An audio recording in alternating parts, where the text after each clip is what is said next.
বিসমিল্লাহির রহমানির রহিম। আসসালামু আলাইকুম। বাংলাদেশের সকল বাংলাদেশী ভাই বোনদের জানাচ্ছি, আপনারা যারা রাজনীতির সাথে যুক্ত আছেন, আগামী বছরে ইনশাল্লাহ জাতীয় সংসদ নির্বাচন অনুষ্ঠিত হবে।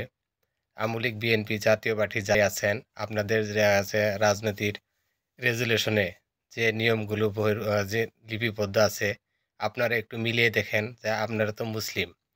যেহেতু মুসলিম সেহেতু আপনাদের একটু মিলিয়ে দেখা উচিত। আপনাদের রেজুলেশনে কোন আইনটি, কোন নিয়মটি কোরআন হাদিসের সাথে মিলে। যেহেতু আপনারা মুসলিম, অবশ্যই আপনাদের রেজুলেশনে ২টি একটি ২-৪টি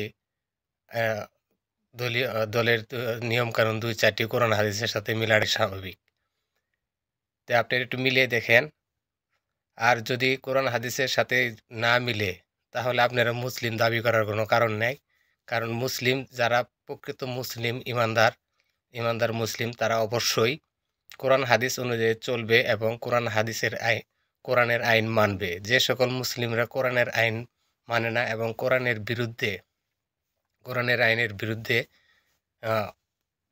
চলে যায়, তারা মুসলিম না। এদেরকে যারা মুসলিম বলবে তাদের ঈমান থাকবে না। আর এই সকল এই আওয়ামী লীগ, বিএনপি, জাতীয় পার্টি সমর্থন করে যে সকল আলেম ওলামারা আছেন, আপনারা কোরআন হাদিস নিয়ে লেখাপড়া করেছেন, আপনারা কোরআন হাদিস নিয়ে লেখাপড়া করে এত জ্ঞান অর্জন করে কিভাবে কোরআন যে দলীয় রেজুলেশনে কোরআনের কোনো আইন নেই বা কোরআন বহির্ভূত আইনের সাথে আপনারা কিভাবে যুক্ত হয়েছেন, এটা আমার বুঝে আসে না। তো ওইসব আমরা আলেম ওলামাদের আমি বলতে চাই, আপনারা দয়া করে যেটুকু জ্ঞান অর্জন করেছেন, ওই কোরআনের জ্ঞান অর্জন করেছেন, কোরআনের জ্ঞান অনুযায়ী চলার জন্য চেষ্টা করেন। এখন বর্তমানে জামাত ইসলামের মোটামুটি জনপ্রিয়তা বেশি। এর মধ্যে কিছু কিছু মৌলানা মুফতি এরা আছে, এরা জামাতের বিরোধী হয়ে দাঁড়িয়েছে।